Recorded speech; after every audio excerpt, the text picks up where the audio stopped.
What's good with the YouTube of Convicts Perspective? It's your boy, Big Flaco, and I'm sliding through, smashing through with my co-host, Big Samuel Rojo. As always, man, we're coming through with a little bit of energy. And as requested from a lot of people, man, they like the first part of the Brown Bob, Robert Viramontes, then Morgan Hill, ex-NF member. We already know how he met his demise. So we're going to bring out the part two of this interesting article that we did about a week ago. Okay, as you guys remember, this is from metroactive.com, and it's an old article, man, but where I left off, I'm going to read the last chapter one more time. One of the first people Dreamer ran into in Santa Rita jail in Alameda was Anthony Chavo Jacobs. Jacobs' duty as the senior NF member in the jail was to interrogate any Northern Structure or NF members regarding the circumstances leading to their arrest. Then Jacob was to file a report back to his superiors in Pelican Bay. Now that's where we left off. So here we go. Jacobs described Dreamer as bragging about the Viramontes job. Dreamer showed off his new tattoos that told the story of his wild spring. Dreamer also relayed that the first time they approached Viramontes' home, they tried to kill him. Beto was supposed to be the shooter, but chickened out as he walked to the front door. Dreamer says Viramontes' Rottweiler, Camachile, was on a leash in the front yard barking, and Beto wouldn't shoot the dog like Dreamer demanded.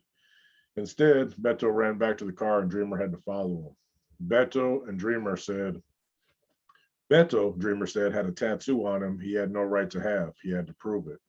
The second time around, Dreamer made Beto the driver.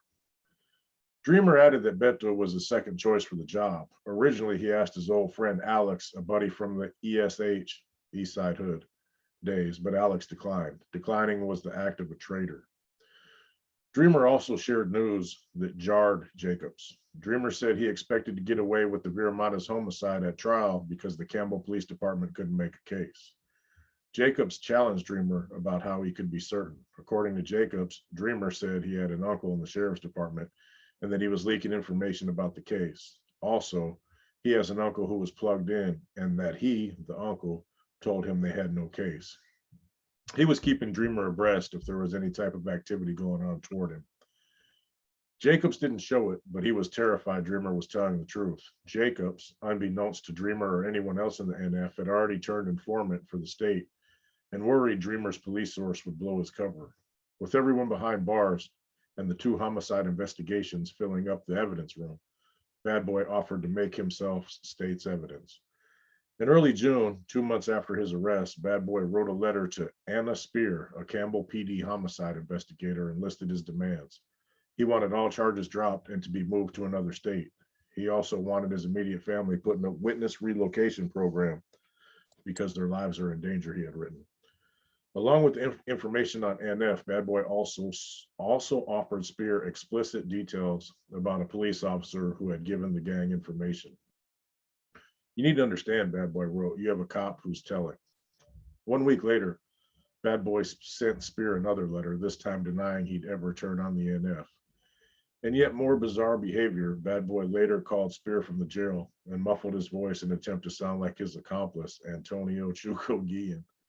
The masked Bad Boy told Spear that his friend, Bad Boy, needed to be placed in protective custody because a death sentence had been issued. But Bad Boy tipped his hand when he pronounced Guillen with the hard L's. The real Chuco pronounced the L silent. To confirm, Spear phoned the jail and learned Guillen was on lockdown and Bad Boy was on free time standing at the phone bank using the telephone. The next day, an anonymous woman who would later be linked to Bad Boy called Spear to say she had incriminating evidence fingering Chuco and Dreamer and exonerating Bad Boy. In fall of 1999, the Santa Clara County grand jury convened. From NF's trials in the early 90s, county district attorneys Catherine and Charles Constantinides used grand jury testimony as their best weapon to root out contradictions. Members were more likely to trip over lies or half-truths in their sworn testimony before the case ever even went to trial. Ray Lopez, Deputy Frank Lopez's son, was the first person called. He worried the NF had a hit on him.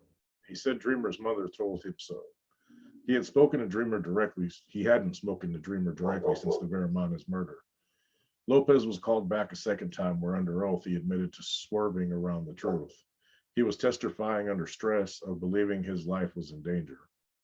A few days after the Viramontes hit, Lopez now recalled, Dreamer had reached him by phone, and he had discussed the conversation with his father. On the stand, Deputy Frank Lopez said he knew his nephew was involved in gangs, but paid so little attention he had no idea if his nickname was Dreamer or Sleepy. He said he attended the family's barbecue celebrating David's release in '98, but hadn't spoken to him since. Deputy Lopez admitted briefing the Morgan Hill Police Department and his immediate supervisor about a planned murder at the Viramontes funeral, but he also copped that he was never revealed that his son Ray and his nephew Angel were his confidential sources. He never suggested his kin speak with Campbell homicide investigators and never suggested to investigators that he had sources who might be relevant to the case. In fact, Sheriff's Deputy Frank Lopez didn't tell anyone in law enforcement his family might have information on the Viramontes murder until early October, 5 months after he believed Dreamer may be involved in the homicide, and a good 4 months after Beto had been killed. When Dreamer took the stand, he was not in a bragging mood. He denied knowing much, if anything, about the NF. He gave screw you answers regarding his whereabouts during the Viramontes murder. One of the questions on Monday, April 19th, what did you do in the morning? Dreamer, not really too sure.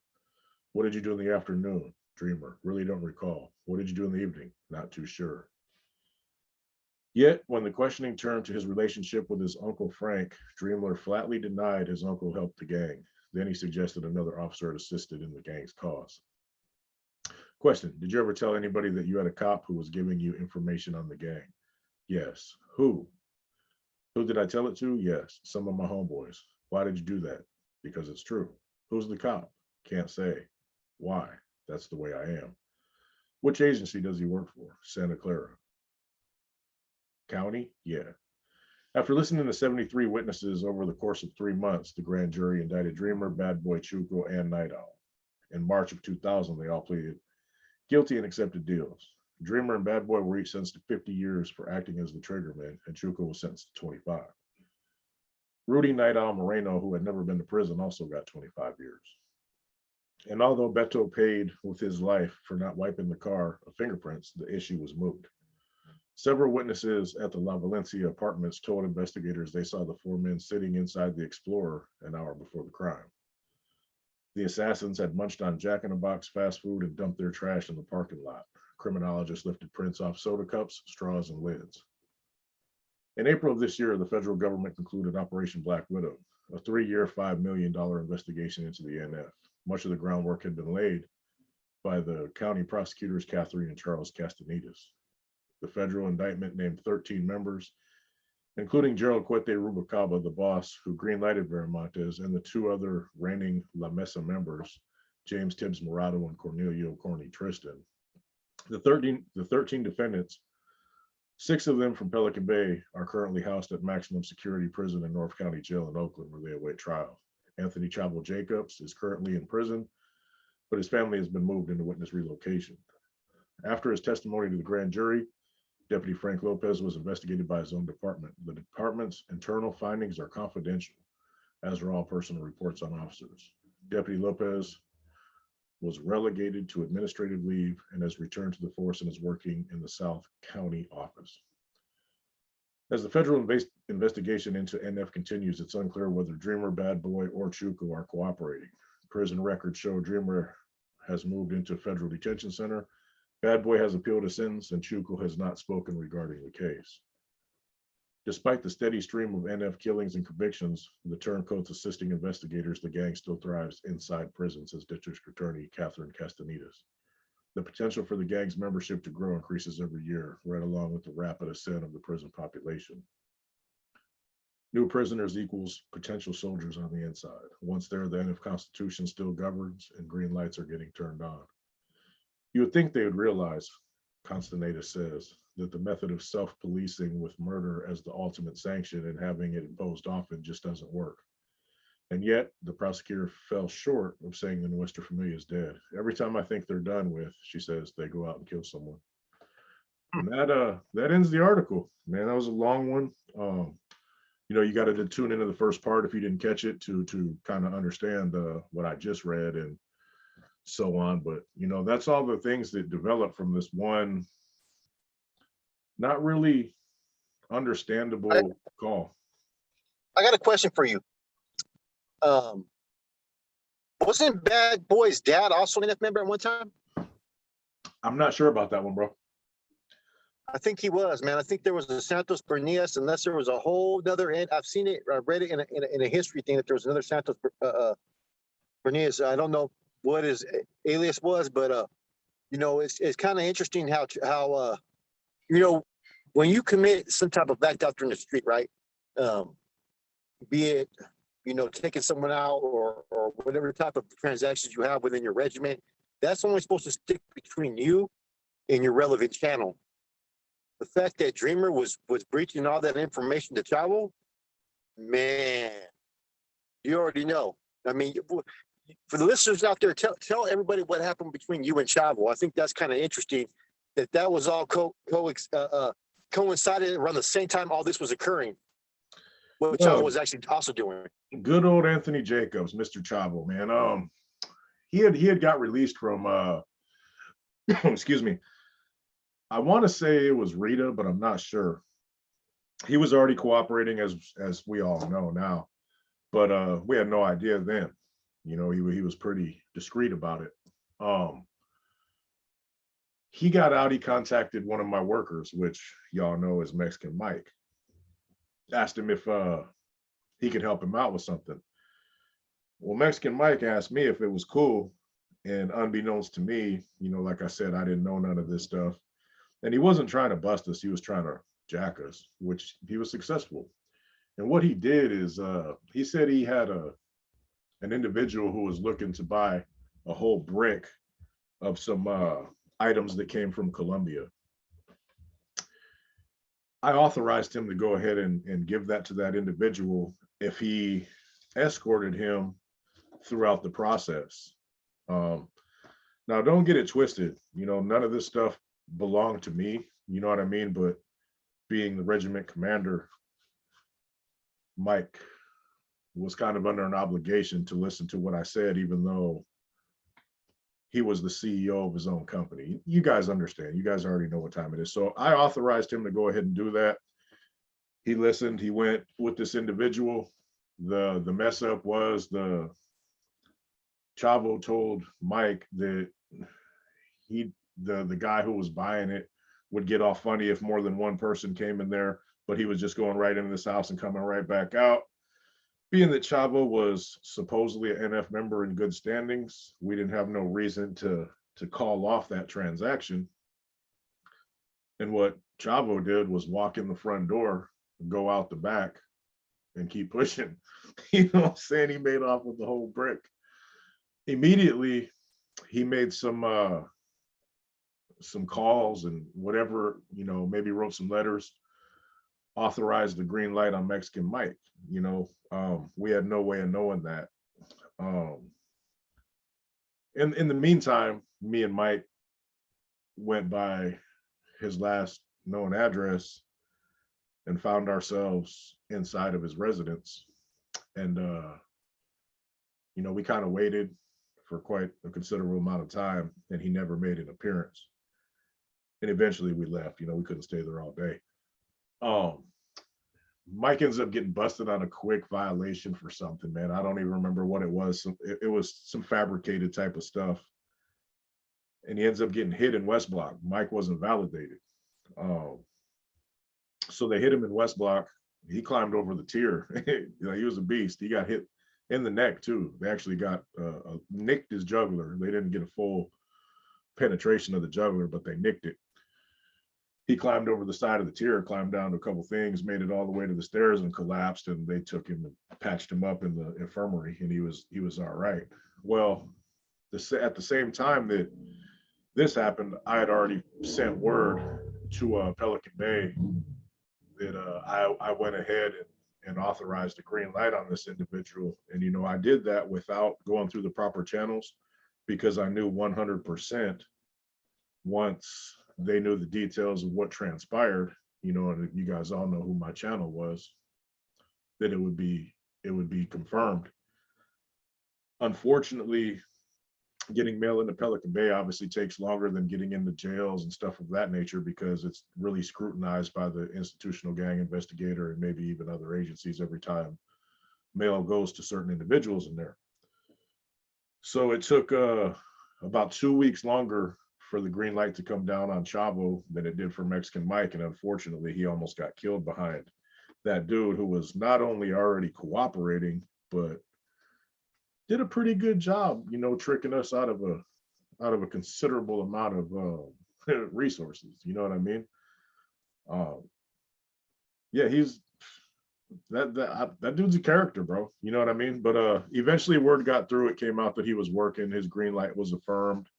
I didn't face any ramifications for, authorizing, an immediate, talk to him on site type of thing. I think I touched base on this in the last one. So Dreamer, I remember around 2001, we got word from I think it was Skip. We got word from Skip out there in the streets that David Dreamer Escamilla was no longer good and was working with the feds, man. So after all that work he put in, man, taking out Brown Bob and all that, it was for nothing. You know what I'm saying? He's still going to remain doing life. He took out an iconic, legendary figure, Brown Bob, in his own right. As we already know, he's been a member since the 70s. He had been a member since the 70s, man. Was co-author of the 14 bonds and formats. Had a lot to do with contributing to that. Was a sitting OGB member at one time, and like I said, man, like I discussed last time, man, he was trying to create some changes, man. From my understanding, from someone that was really close with him, he had a conscience of some of the things that he had created as far as the Norteño-Sureño conflict and that. He was still a firm believer in the NF organization and what they represented and what they did, but he had some type of feeling about how this started to affect the streets, and he felt like he was a part of it. So when he was doing these meetings and all that, that was a way of him trying to give back for what he felt he caused in the community. You know what I'm saying? But like I said before, numerous times, everybody knows, he still didn't flip. He was still trying to do what he did. He had Rafa's old man hit, over trying to create that peace treaty. So he was still actively engaging as an NF member. You know what I'm saying? Even up to that point, he just took a step back. And the part about the article we talked in the beginning, he's not the one that was trying to create peace between the NF and ME. That's all a false narrative, man. That was in the last one, the beginning of the article, as we already know, that he had nothing to do with that, man. But the man, like I said, man, there's comes a time and place when the man's done all he can, and he deserves the right to live out his day in peace and tranquility. I think it's his when I say that. You know what I mean? Tibbs, MC, all these individuals. It's bad. That's the upper echelon of the dirty politicking game, man. It's dirty politics. You know what I'm saying? What advantage do they have of taking this man out? I'll tell you, I can tell you, my thoughts as to why, and it's like, okay, could you just strip an individual and not give them no say so and just kind of let them walk away, basically force them out? Yeah, you could. But when you take people's power away, I could see the reason that they would be nervous is because a lot of people thrive on that power, and they may feel like, oh, you take my power away, well, I'm going to cooperate now. So I'm sure that's the logic, behind a lot of this happening. But is it right or wrong? I don't think it's ever right. You know what I mean? But I used to think it was right, So this is where the dilemma comes in, man, when you change. And just like you were saying, Dreamer put in all this work and whoop-de-whoop. And, he could have been solidified as a righteous dude, and he folds. There's dudes in there doing life, they fold. There's people looking at life, they fold. And all you people, that we try to always reiterate to that are on the fence that never heard the true spiel, you got to look at these situations and think, these people function at the most elite level and done all this thing. They've made all these sacrifices. In this group, the ultimate sacrifice is considered when you take somebody else out of the game. You know what I mean? A lot of these dudes made these ultimate sacrifices, the biggest sacrifice you could make, and look what happened to them. and you think that you're going to go through and have a solid career? Yeah. Yeah, I mean, you hit it, man. I mean, what part do you think the tattoo played in it? Having that covered up. Um, I mean, they don't really, Man, they've never really encouraged you getting it, you know, even if you have life and you know what I mean, you're validated, you got life, you're never going home. Because it's just an attention draw. It makes you a target for other people. You know what I mean? When if they see that tattoo. But once you have it and then you cover it up, it makes people question your loyalty. You know, it's human nature, bro. You know what I mean? You got something on you, you cover up. Why'd you cover that up? You cover up like your a girl's name when you guys break up. You know what I mean? You cover up, you know, bad tattoos. The only time you never cover up anything unless you view it as negative. You know what I mean? Like if you're ashamed of it, if something didn't work out, maybe that's not the case. Maybe he just didn't want to draw attention. It's irrelevant, but it's how everybody else is going to perceive that action. That's what you got to worry about. so let me ask you something, right? Like, this is two hot ones that happened that occurred, right? To where law enforcement knew was going to happen. They knew the MC was going to happen. They knew the brown bob was going to happen. I'm just curious if they even knew the situation with Tibbs was going to happen. It's almost like they let these matters unfold and help to solidify their cases, if that makes sense. I would say that it's a lot harder nowadays with the ability to communicate via cell phone, with certain type of apps that have, 256-bit encrypted security and messages that evaporate from one end to the other with no place to store them. There's always going to be somebody telling, even though you think they're not telling. You know what I mean? One of the baddest dudes in there right now could be telling. And don't get it twisted, I'm not saying they are, but it's a fact that you're going to have to deal with. There is always somebody cooperating. No matter what you think, they're in there talking. So whether they know or not, it's hard to say, what though? but it's probable. There's one thing that we're not talking about, right, that I want to focus on, man, is this is what the viewers and listeners don't understand, right? There's laws, there's a constitution, there's all this stuff, right? It doesn't mean that makes the rules. These guys in leadership make the rules according to what works for them. Always been like that, always will be like that. Yeah. You know what I'm saying? So it's how they want to interpret, how they want to push things. You know what I mean? You know what I'm saying? So it's like now we've always had a rule where we can't talk to administration, we can't do this or can't do that. There's some high-ranking individuals that are on these lines now that are up here, that are talking with IGI, that are talking with SSU. 100%. Like never before. Those are confirmed facts. No, for a fact. Where 10, 20 years ago, that would be considered treason. And they would use the Constitution and law to justify it. You get what I'm saying? Yeah. But like I said, the hierarchy leadership, once you ascend yourself to that, which there's only a select few people that are up there. There's maybe about 13 names that are really going to carry weight, period. And then you're going to have your supporters behind that, a few associates that have more say-so than others. But like I said, there's no rights, there's no laws, there's no due process. It's all according. They make the rules. They change the rules. They modify the rules. And they do it all for their interest. And that's what people don't understand. One of the key points in that specific group's rules is there's not to be no misinterpretation or personal interpretation based on these rules. The rules are black and white. There's not supposed to be any shades of gray. They're gray as hell. And that's just the fact of the matter. That's what I'm saying. And that's for people who've been around for 30 years, brother. That ain't for, I mean, that ain't for you on your like first term. You know what I'm saying? For instance, right, there's another particular group in the feds and all that, right? Where they start allowing their people to testify. You know what I'm saying? On their behalf and all this stuff. And admit they're part of an organization and doing all this stuff, right? Yeah. You've even seen the interviews on YouTube then with the one member talking about it, well, I can't tell you this, but I'll tell you this. Thinking it was gonna, you know what I mean? They, like I said, they change the rules according to if they think it's gonna benefit or value them. You know what I'm saying? There's no unilateral movement that's gonna be parallel for life.